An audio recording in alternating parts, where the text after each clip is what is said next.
being a recycling company, we kind of want to try to recycle everything. Just so I mentioned to you guys, the fire retardant we're looking to use, that's also made from recycled glass. So. But there's no wet process yet into all this. There's no chemicals or water or anything added up to this point that you're just speaking of. Well, we have a wet scrubber, which is a standard wet scrubber, which, Dave, you want to talk a little bit about how... Well, it recirculates the spray that is, used in dust control. So it's used to collect dust, basically. The scrubber is one of those emission controls. But it's in a continuous loop, I take it. Yeah. It doesn't go anywhere but where you are. It stays in a continuous loop for about 3 months, and then you have to change it out. And then what we would do is we pump it out and we ship it to a facility. We were going to use the I3, but that's shut down. So we're going to, I think it's 1,500 gallons, if I'm right. I think it's 1,500 gallons. A quarter. It works out to like 17 gallons a day. Yeah. So it's much less than would be used in the restrooms. The sanitary is the only thing that's getting discharged to the village system. The rest of it is... You mean just from regular restrooms? It has nothing to do with the process, so that's fine. Yeah. Why do you need to change it out? I think because you just pick up so much dust in it, after a while it becomes inefficient, so you got to get the dust out. You basically recharge the water. So, yeah. You try to evaporate that out if you have caught dust in it, if it is that valuable, or is it just not economic at that point? I think we have to figure out a way to get that dust, because... I'm just saying... we want that dust. That's good. You can use it that way. Yeah. I think you can't treat it. What's that? You can't treat it.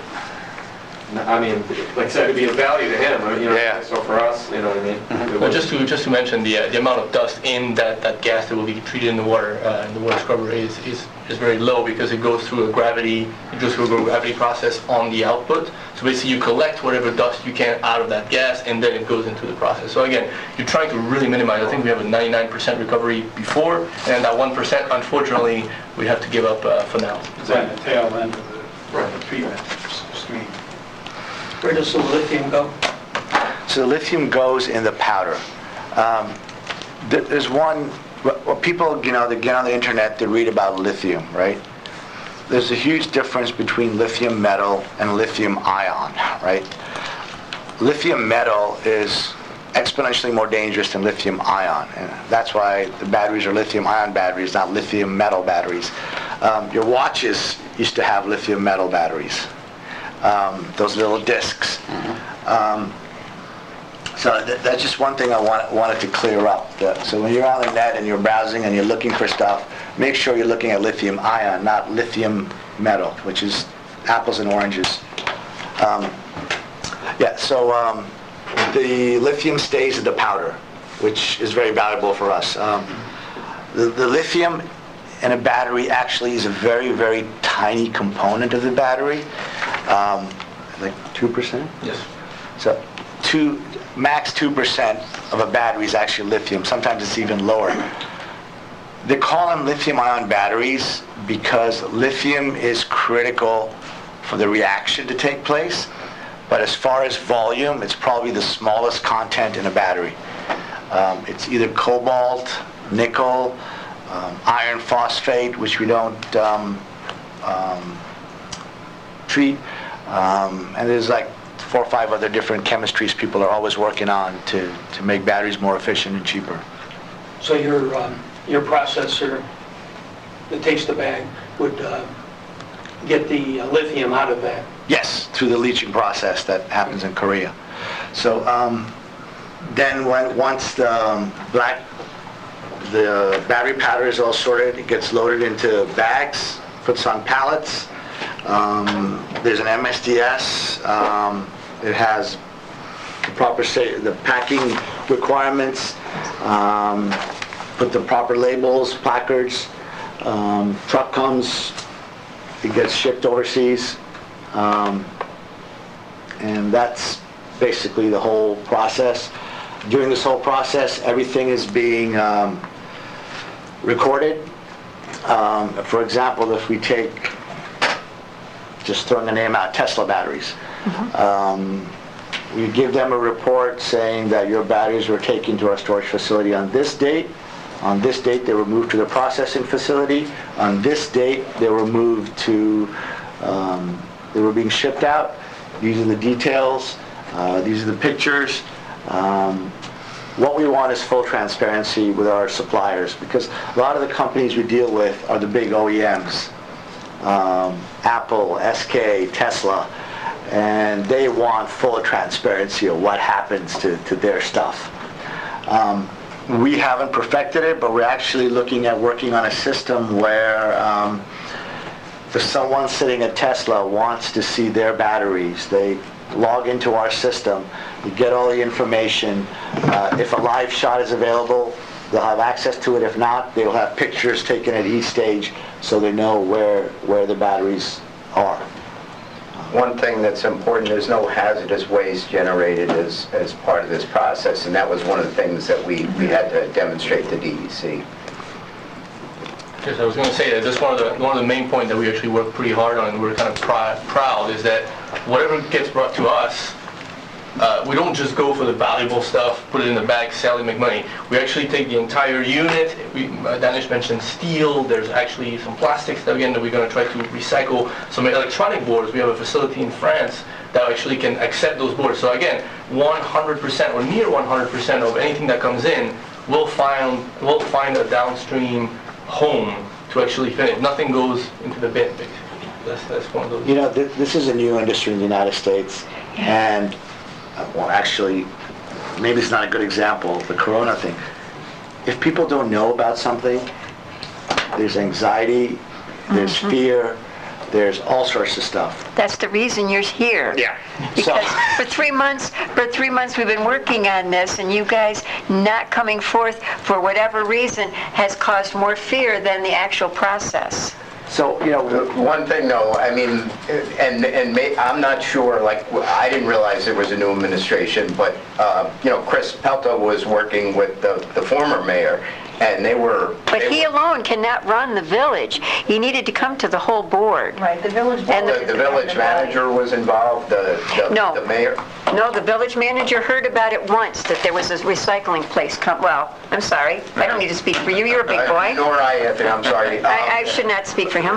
This was... There was a miscommunication is what it was. It was a centerpiece of a grant application, and there were meetings on it, you know, constantly, so we apologize. I mean, Yeah. I had no idea there was a new mayor. But like you said, the coronavirus, that's exactly like it. I agree with you.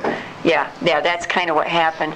So that's why it's so nice you are here. yeah. So we wanted to explain to you, this is a clean technology. This is something that's a growth business, right?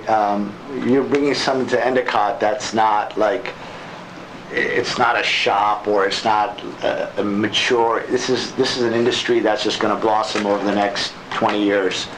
And New York State is strategically placed in between New York City, Boston, Chicago, Toronto. These are where all the batteries are going to come from.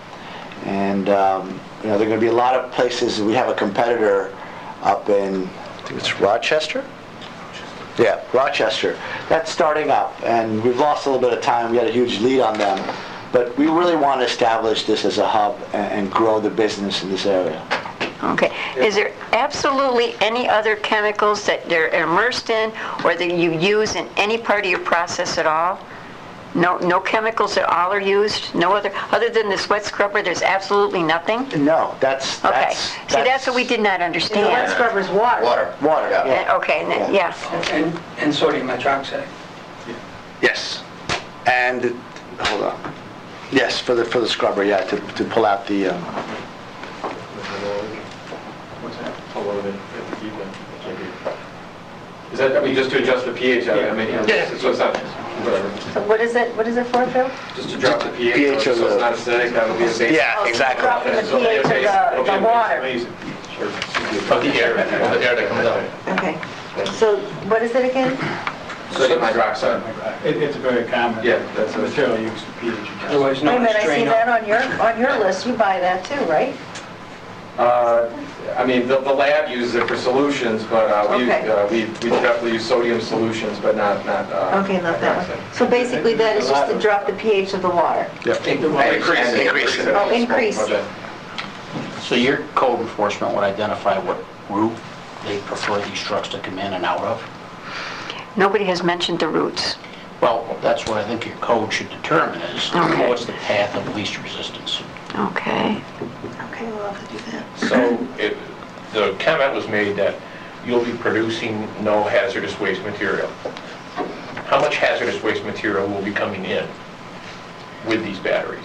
Because that's what people are going to say. It's a product that comes in, it's a spent product, but in its packaged form, it's not a hazardous waste on anybody's list or determination. It's a product that's taken apart, and at the end of just about every process, you've got waste that's results, but there's absolutely no hazardous waste.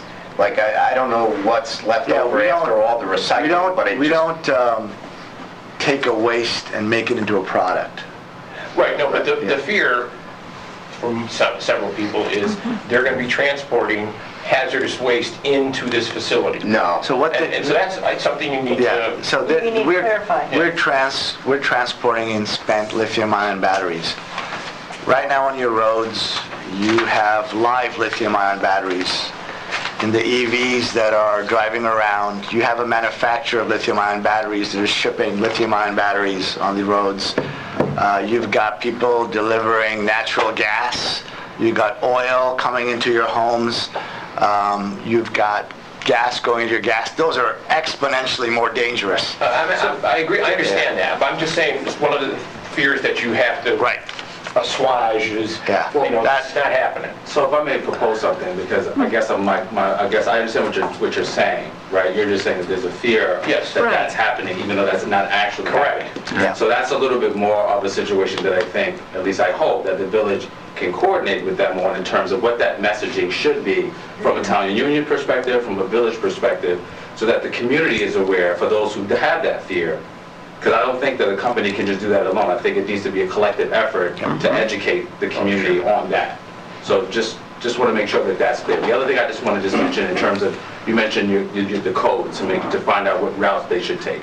I would just recommend that whatever that is or whatever that process is, that our DOT is sort of incorporated in that to some degree. Well, I had that thought, I just wrote that down. Good. Because what I was thinking is that I don't think our code department is that knowledgeable. So I I would just agree wrote with down that we were Yeah, going they're to not. call, actually, Broome County, actually I put BMTS.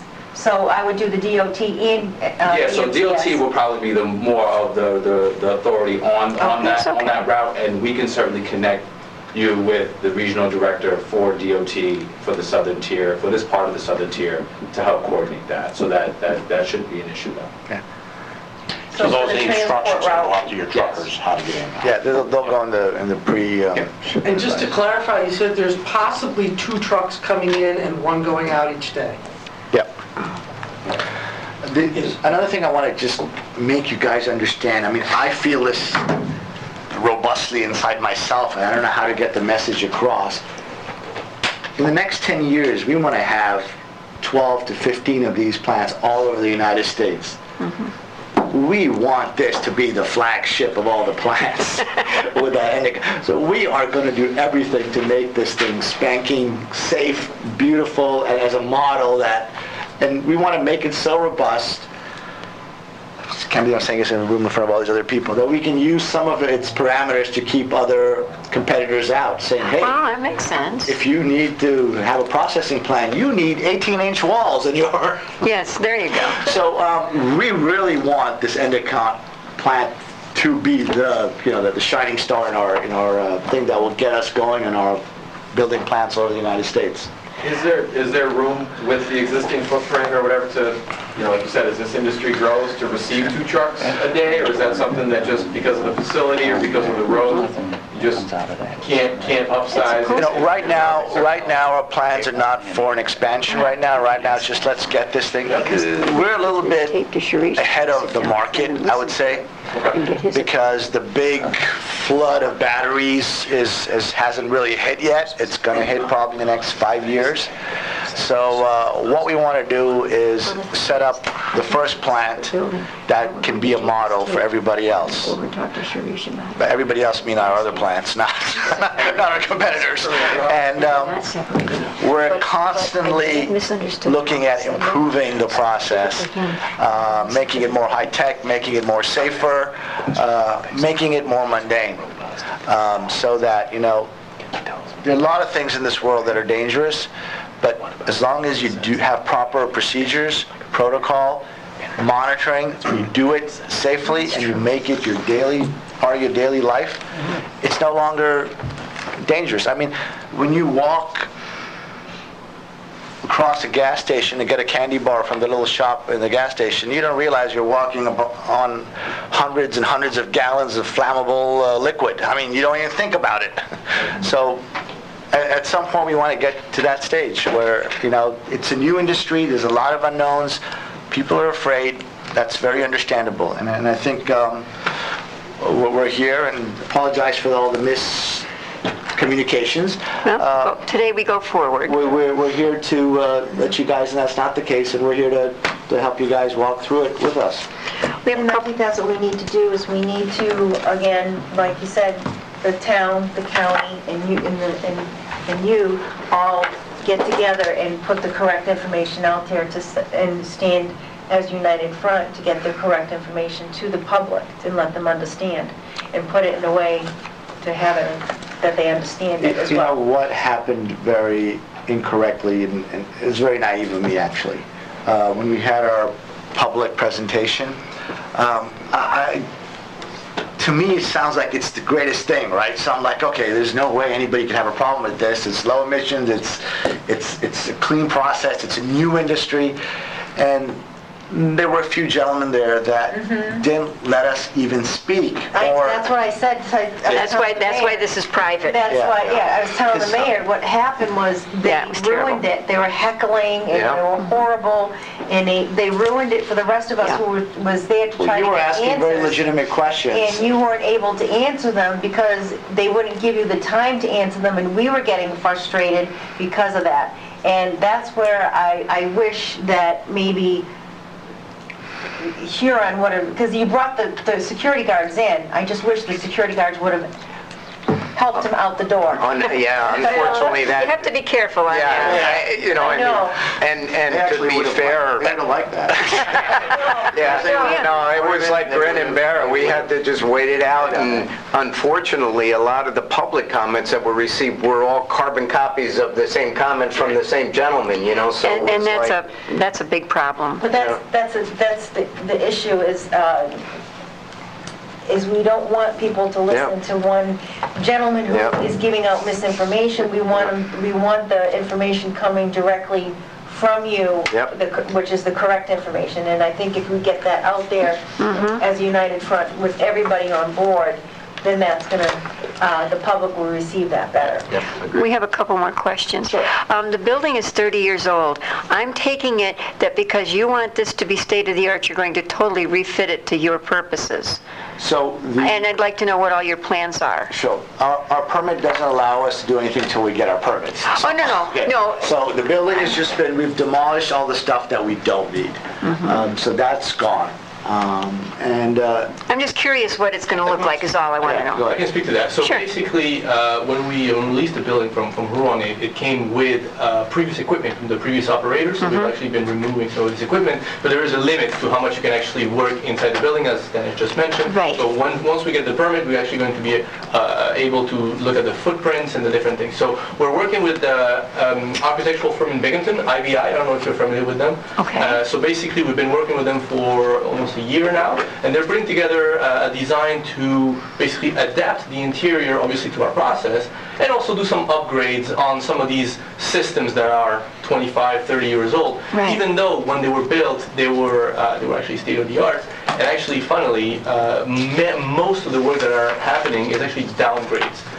For example, the HVAC system, the air handling system inside the building, is way, way more powerful than we need. So we're spending quite a bit of money to actually downgrade it, just so we can actually, again, optimize it for what we're going to be doing in it. There's going to be a sweep through of all the fire systems. Everything's going to be brought up to a 2020 kind of standard.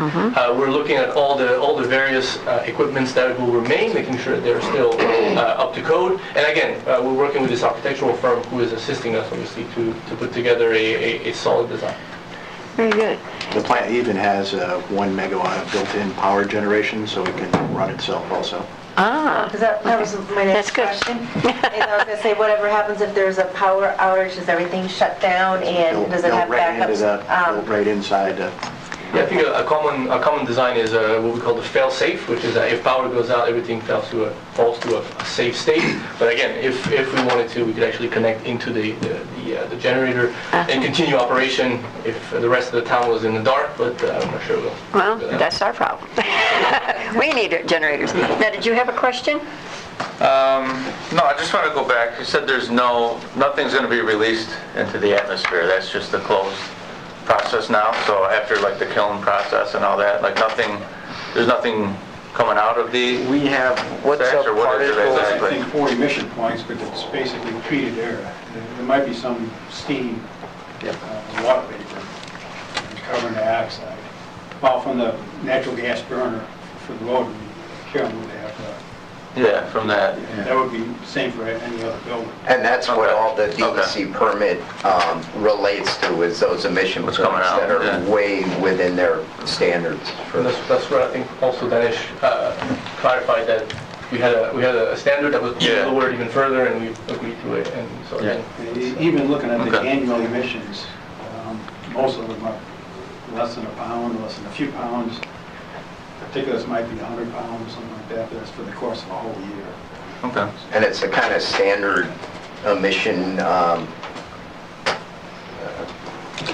what do I want to say, the types of things that you see everywhere in all kinds of industries, nothing hazardous, nothing. Nothing unique to this Right. facility. Did I interpret your permit application correctly, that it actually qualified as a minor source, a simple state facility registration? Yes. And the DEC made the determination to run you through the more rigorous, higher level of permitting, but it actually qualified for a registration? It could have been a Yeah. registration, and they were being very conservative. It's in the permit, they can put conditions, so they have to Yep. comply with the conditions. That just went right over my head. DEC has different ways they can regulate you, and based on these emissions in this type of facility, it could have been what's called a registration to that. So this is getting a permit rather than a registration, which is a more rigorous process, but it's way within the standards that they require for that kind of thing. And that's what Reginald from the DEC, when we had our meeting prior, that's what he was referring to. Well, I know he said that they went above and beyond what they normally would have went through Yeah. because of the heightened, History here. community and the history that we have here. Correct. So now I understand what he meant by that. Correct. Go ahead. One of the concerns is the maintenance. There could be, so my question is, 2 questions. One is, how often do you have to maintain the various pieces? And what sort of maintenance do you do? Because the concern is what sort of emission you might have from it, either water or particulate. Like the bag houses, and the motor kiln, that'll all be powder, that'll be going back into the product. It'll be going to the same tote bags. Tote bags, yeah. Product, because it's valuable. Okay. The scrubber we talked about, that'll be, I think, on a quarterly basis, drained and replaced, and that'll go off-site. So how often do you suspect you're going to, well, the bags are house is automatic, right?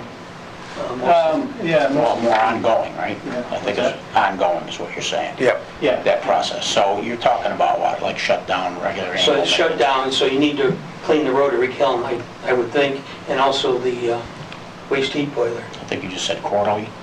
You plan that That's doing for that? That's for the wet scrubber, yeah.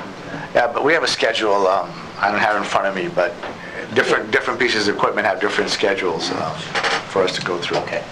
I think mainly it'll be a continuous maintenance throughout the year with minimal downtime, and perhaps once every 2 years, a type of major maintenance where you would actually shut down the facility, get into the systems and everything like that. But I think with the new modern equipment that we have, you can actually maintain it with minimal, like 6 hours downtime, and then just kind of have minimal impact on any emissions or on even the productivity of the facility. Okay, this is going to sound like a weird question, but what will a typical employee look like? So I'm talking about dress. So, Well, that's good. We're going to hire little blondes. funny look. There's a reason for this question. Sure. All right. What's out there with some people, and some people are spreading out, that it's going to be like a sci-fi movie, and everybody's going to be in suits that, contamination, hazmat suits and things like that. That's not what the typical employee's going to look like, right? Not at all. But that's out there. Okay. So again, those are things that... They wear any tie back or anything? You'll be wearing respirators if you need them, depending on which areas you're working. They'll be dressed just like any of the guys in the other industries who are on campus. Well, that's what I expected. You but mentioned again, something about respirators? Well, you need to have just in case there's a fire, right? That's part of the protocols, to have respirators for everybody if there's ever a situation. So you'd identify through OSHA What you need, exactly. And that's exactly what we're doing, yeah. Well, that brought me to the other question, is that, so obviously you have to follow OSHA protocol? Yes. In this being new type of facility, so do they have that with you already? Because Yeah, it's OSHA, 14,000 something. But, And are they out of Syracuse or Rochester? I'm not sure where they're at, but OSHA? They probably have a Binghamton office. They didn't know about the protocols. yeah, I think a lot of the stuff we've been doing also is with in DC.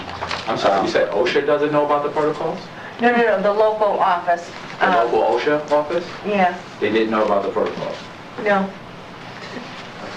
So that's why I was asking you, just to make sure, the copies of the protocols and Yeah, everything. we can have that. And a lot of them would be generic too, so like hearing protection if it's necessary. eyes, Yeah. feet, steel toes?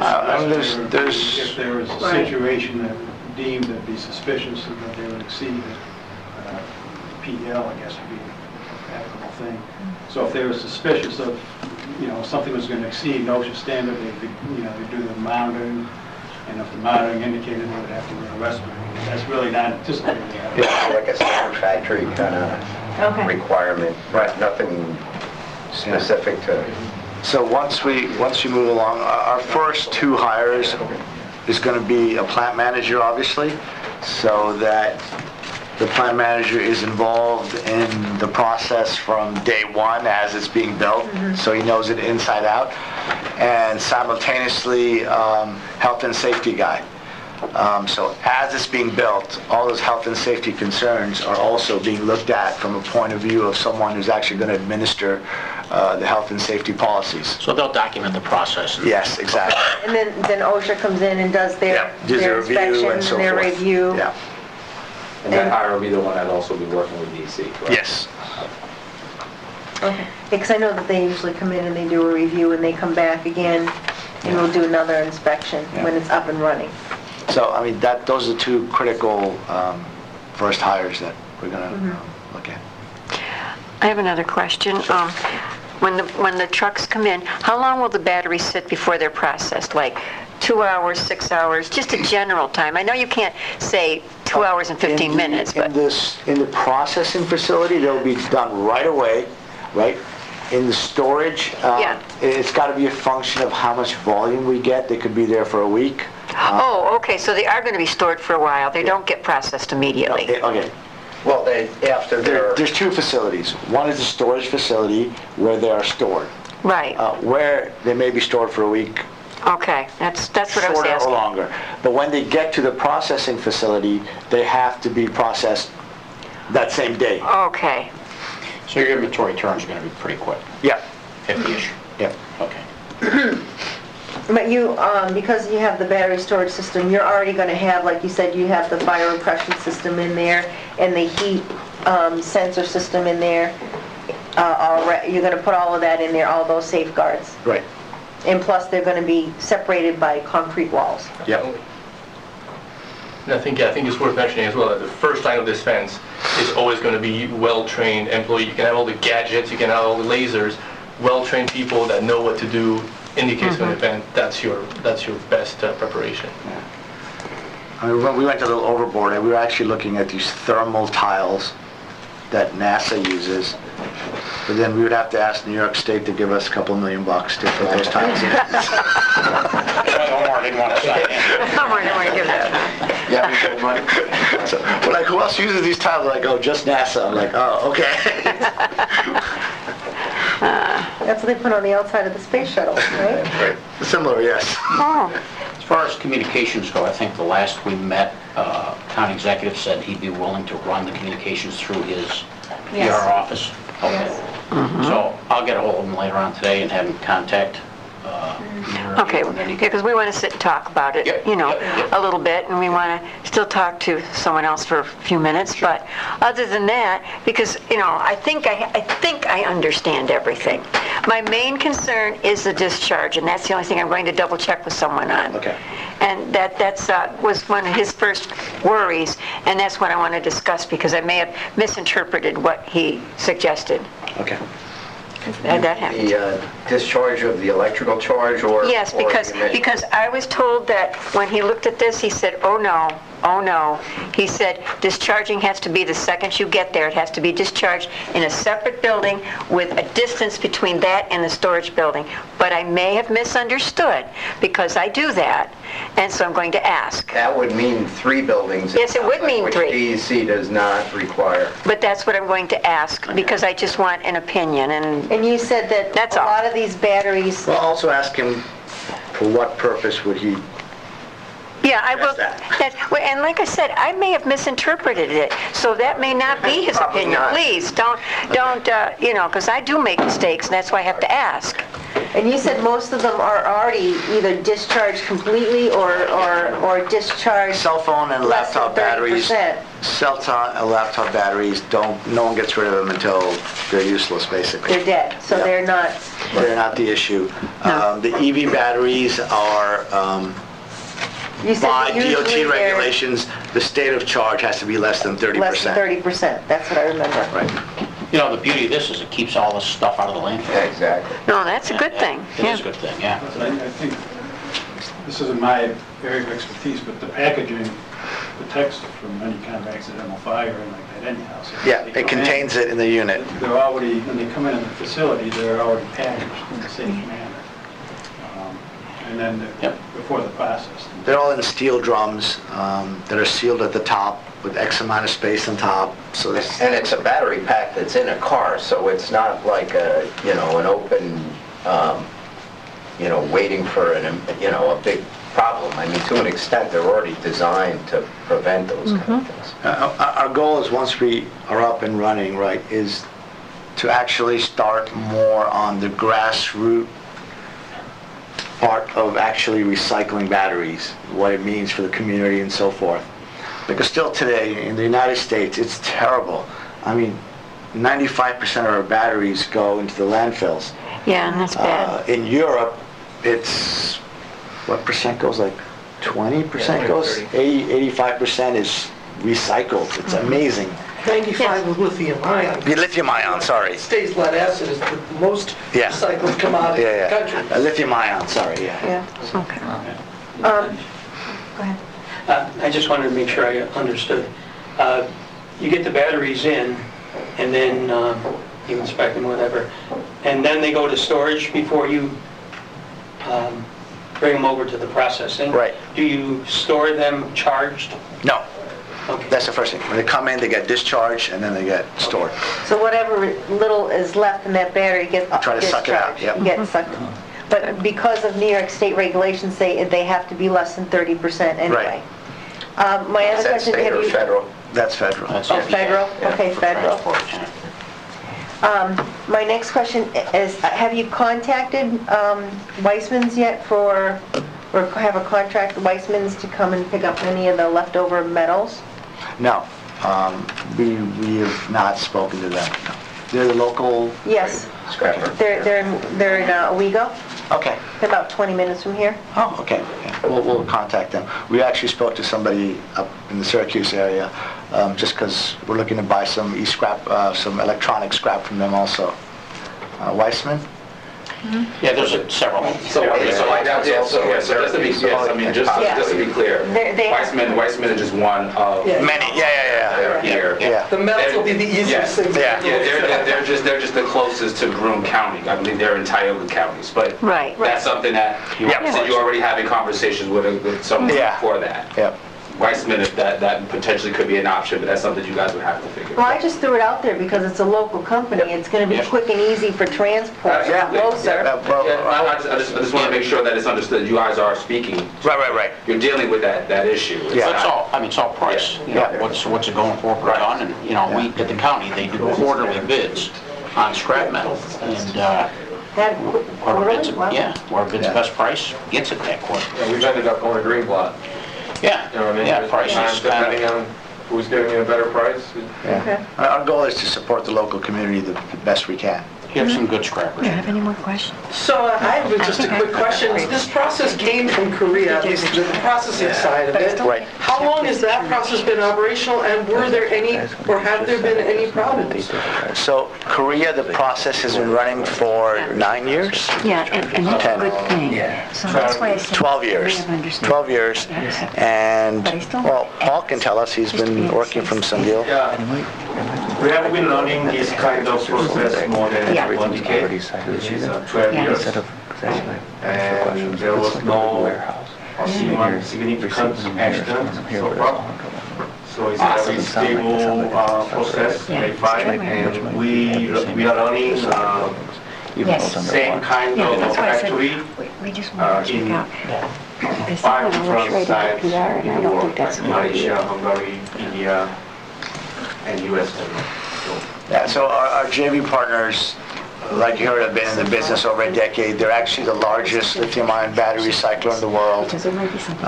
And they know their stuff. They're They look at the other IBM treater tower locations. And I'm talking about having PR and not involved in anything. The other one was Austin. over in Europe. Germany. Yeah. And one in Austin. I don't think there's I one thought there there anymore. was. All right, it's gone. potential new plant. So basically what you said, you've been operating for 12 years and you had no significant accidents so far? Correct.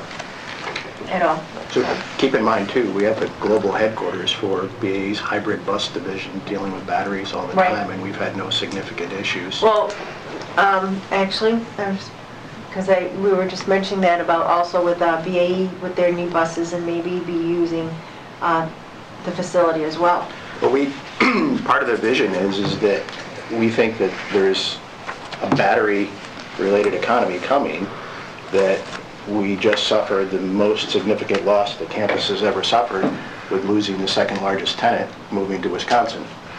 And we're looking at Imperium 3 in New York and their business plan, if they get their funding, that they would be a producer. We're looking to work with the university on potentially expanding the CAM Center to take advantage of the Nobel Prize that Stan Winningham won to create another center of excellence for battery research and development, production, recycling, and basically create an ecosystem, which off from that idea, Empire State Development and some of the local, the IDA from Broome County, the IDA from Tioga County, and the IDA or local development, LDC, over in the Corning region, all three of those agencies are working to figure out how can we get more of that business, as it's a new business, coming into the southern tier rather than just going off into another area. So it's a potential transformational industry for Endicott. If Imperium 3 could hit half of their business plan, it would be a significant amount of activity in the area and give us a chance to recover from the loss of i3 Electronics. And so it fits in this overall ecosystem of both development, recycling, and production, all in one location. Joe is still here? Excuse me? Geodis? Geodis is still here, they're a French logistics company. They've been dealing with recycling. They look at the cards or plastics or anything? And I think there was a lot of synergy between potentially BAE, SMCC, Geodis, and Imperium 3 Sounds all like coming that. in. Yeah, we're going to start, this is further down the line, once we get rolling, we're going to start, internship programs for local universities. We're also going to bring in some students from other universities, from other parts of the country. We're setting up a program with Montana Tech to bring in people to learn about batteries and so forth, because this is the future. We gotta, we want people to say, oh yeah, we're going to New York to learn about batteries. That's the hub of batteries. That's where stuff happens. So. Well, we have Port Dick that just put in a battery storage, battery energy storage facility. So they're actually creating energy there. They're using a battery batteries, to yes. service it. Yes. So, I mean, so we are getting known as the battery people, I guess. Yes, we are. So that was my comment when I met with you last week is, please, if this is not an industry you want in Endicott, let me know now, because it is my goal to bring as many of these types of businesses to the region as possible and take advantage of SUNY Binghamton. The new center is in the proposed budget, to take advantage of Stan Whittingham and to grow this bud of a hub that's already here. And I have heard some really alarming comments from people within private equity that look to make investments of that are questioning Endicott right now. Is it the right place for these investments? Right. And they feel like they may need to put the brakes on, that it's not likely to happen, that there's going to be too much of a hurdle, too many permitting issues, and just too problematic to make those investments. So I think we have to be cognizant of the fact that everything we do and work on, and some of the PR side that we've failed to do a good job with, that flows right back around, and then the people that actually are going to make the investments think you're in the wrong place. People have come in, I've met with massive engineering firms, and the first thing they try to do is tell the interested party you don't want to do it here. We need to get you out of here, and we'll show you where you should do it. So it's an uphill battle to get it done in Endicott, in Broome County. Yeah, and I think what's important to just understand is stepping back a little bit and taking a look at the larger picture, right? The governor is trying to create a clean energy initiative, right? A clean energy, clean technology. And a lot of that, the southern tier, we're well positioned, as Chris and Brenda pointed out, with Stan Whittingham leading sort of the task force for clean energy for New York State. That's huge, having someone right here in our backyard doing stuff like that. And the fact that Endicott is being targeted, but not this technology, but other potential applications for clean energy, it says a lot about this community and what it has to offer as a hub for innovation in general. So those are just the things I think that as a community and collectively, all of us have to sit back and take a look at in the southern tier, and looking at these types of companies that are coming into our region and looking to do these types of investments. So I like the way this meeting is going, and I hope we can. I think it was very open. And Chris, a side note is, I've been talking to IBM Armonk and IBM Virginia, both Anthony and I have, and we're working on a way to show PR now in the town about our cleanup. So we are working with that for Earth Day. We've got something planned. How that it's clean. We'll also be working with Mr. Roma here also. He Yes, helped yes. us with that, and he'll We would help us. very much appreciate you in on that, please, Huge sir. press release saying how well IBM has cleaned up, and most of the area is clean. They've allowed a separate... So clean that they can willingly take out some pumps, but at this point... Yeah, they've been contacting me about how do I want it. Do I want the pumps removed and put back to grass? And that is a significant milestone after decades of working on it, that they've reached a recorded decision on all 7 operable units, and the DEC is allowing them to shut down off-site stuff that the And that's such a huge thing that you've actually got a deep pocket still around in IBM, not around here, Right. but I mean... No, but they're still somebody willing do to that. take advantage, I mean, I take used to care of work it. for DEC a long time ago, and you have so many legacy sites where the industry's long gone, and then everybody's No, left. they've been very good Yeah. about working and cleaning it up, and I mean, like... But we are working on a PR thing to help, and we're going to put it around Earth Day, and Sharice Repetti has offered to come for that also. So we're So we're working gonna do together to get it all together. I And wanted to comment on that. There are a couple of hot spots. yeah, we understand there's going to be, you're right. We weren't happy with the way the DEC outcome was. But be that as it may, the major portion is cleaned up. That one hotspot, the mayor already talked with IBM. They will go ahead and put an extraction site there to get that one cleaned up. And they are going to work with it, but they're going to come in and we're going to have some talks, and they're allowing us to have an independent person do some site tests, and that's wonderful. So we're working on all the aspects of cleaning up everything. It wasn't just the battery recycling that we were talking about. We were talking about IBM also. So, but I appreciate you men coming in. You've been very insightful. That was very interesting information. A lot more than we've had, and we needed that desperately. And it was a big help. It really was. Mayor, just to follow up, just want to make sure we understand clearly just some action items that so Brenda and I know sort of how we need to go back and work with our team. So are you saying that the county executive is going to sort of take the lead in terms of communication? We're not going to rush into that, though. I just want to just make sure I understand, just so that we... Yeah, he said he was, yeah. Yes, because his people have more experience of how to word it message it as a government agency. I'm sorry, but we do have to go to the funeral. It starts at 12:30. Can you, at some point, make copies of that? Send it to I'll tell him that. Thank you so much for Anthony, coming, Nate. can you make copies of this and send it to